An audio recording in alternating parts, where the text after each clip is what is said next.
Mike and I met in 2009. I guess we didn't really meet. We were kind of just figured out who each other was. My buddy saw Sarah, who I did not know at the time, and just kept telling me to say, hey, Lamont's girl, because that was her high school boyfriend. I'm like, who's this guy yelling at me? And then just throughout time, we'd message and just like talk to each other. I don't know, I think my buddy had her cell phone number, gave it to me, and we just texted for like years and years and never ended up talking from there. So that was 2009 that we like met each other, but it was about 2015 when we actually like started dating. She's beautiful. She's funny. Has a sense of humor. Took my playing games with her in stride. When I first met Mike, I just thought he was kind of just a goofball, someone who was really loud and obnoxious at times, and didn't really take him seriously. So over time, I mean, I realized that he definitely was more serious, like he is now. I think I kind of took the initiative maybe about 2 years ago. Finally came down here and asked her on an official date. Well, I was the one to ask her. I think she was the one to sort of like push me to ask her though. So officially me, but really kind of her. I told him like, we aren't friends. Let's try to be friends. And that really put the ball in his court where he's like, well, I don't want to be friends. I want to date you. And so then it kind of progressed after he realized that he wanted to date me. We went to a restaurant on Brady Street. He came down from Milwaukee. I think I spent like 2 hours getting ready, trying to be like effortless. We just went to a restaurant called Balzac. It's off Brady Street. Kind of awkward because we both like didn't know what to do on a real date. So we're like, after we ate, we're like, where should we go? I think we just went to a bar down the street. On our first date, I realized like he was actually gonna try and this could be something serious. So I wanted to keep my mind open, but I wanted him to kind of work for it too. He had a lot of making up to do. She's very creative. So in our office, she has a huge craft room, which I usually end up giving her a lot of grief for the mess that it creates, but she makes a lot of cool little artsy craft stuff.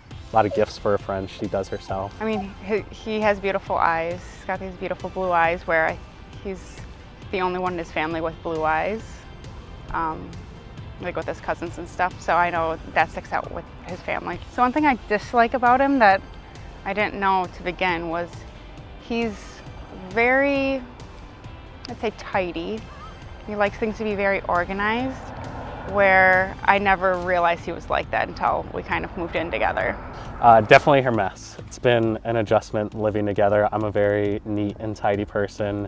She is a very go with the flow type of person, and she claims she knows where everything is in her mess, but I don't really buy that. Mike told me he loved me first on my 28th birthday. We were out at a bar. I just want to say that I love you. And she said, you. I love you too. It was about 2 weeks into actually dating. She started laughing and then said, I love you too. Luckily I was drunk, so I didn't really care. He laughed, I think. I told him I loved him. We hugged and kissed, and he wasn't mad or anything. So Mike proposed last November, and I knew it was coming. We had picked out the ring. I didn't like see the final product, but I knew he had it. So I was very anxious about, okay, when are you gonna propose? I think the day that he proposed, I said, you're not gonna propose today, right? I don't have my nails done. She really likes the pinch pennies that you get at like tourist attractions. Able to get one online just for $5. Had it shipped to my office in Madison. So that was like step one of the plan. We kind of looked together for the ring, so she knew like it was coming, but not exactly when. So the ring was obviously step two, and then step three was a pair of shoes that she wanted. A pair of Jordans, I think they were like $600, $700, maybe $800. She had been begging for them before and said those were the shoes that she wanted me to propose And with. he really wanted to go to Brian's Cocktail Lounge for drinks. And I was like, I was really tired after work. I'm like, okay. And so then he starts fumbling with something and it's really dark in there. And I'm like, what the heck is happening? My plan was to put the penny in the change and like just slide it to her so she'd see the "Will you marry me" penny. But when I was taking my wallet or my keys out, the penny fell. He told me I dropped something. I'm like, okay, what was it?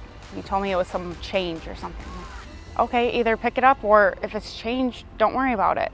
Well, he's still looking and like the waitress comes around and has like a flashlight because it's so dark and they're going through the cushion. She pulls out the chair, and behind there there's like old like lollipops with like hair and like nasty old coins. And I saw it, but he grabbed it really quickly and I knew what he was doing then. So we like are walking out of the restaurant. I'm like, what is happening? And he's like, I'm proposing to you. I'm like, you have the ring? No, that's at home. I'm like, what is happening? So in the car, I'm like, what? And he's like, I messed it up. It fell on the ground, but it's fine. And so we got home and I was like, oh, is it like a scavenger hunt? He's like, sure. And so I'm like, oh, am I hot? Am I cold? And I'm like looking for the ring. And once it was in a box of shoes that he bought, my engagement shoes. And once I found that, he got down on one knee and asked me to marry him. She's like, was this the whole plan? I was like, no, there's more back home, and then gave her the shoes and had the ring in it. So kind of messed it up, but I think it makes for a decent story. Yes, I cried. I cried a lot. She always cries. She cries at everything. I think Mike cried when we got engaged. I think. I can't remember if he cried.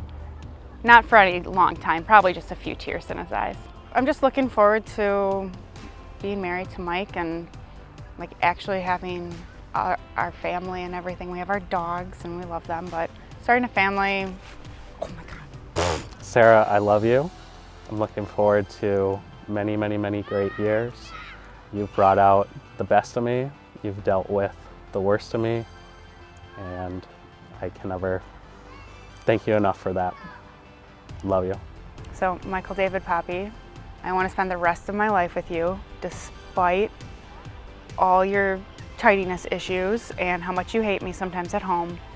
But I'm going to try to be my best self, and I hope you can always forgive me for being messy and accept me and love me like you have been, and love me just as much as you love the dogs, and take care of me when I get old and take care of our family.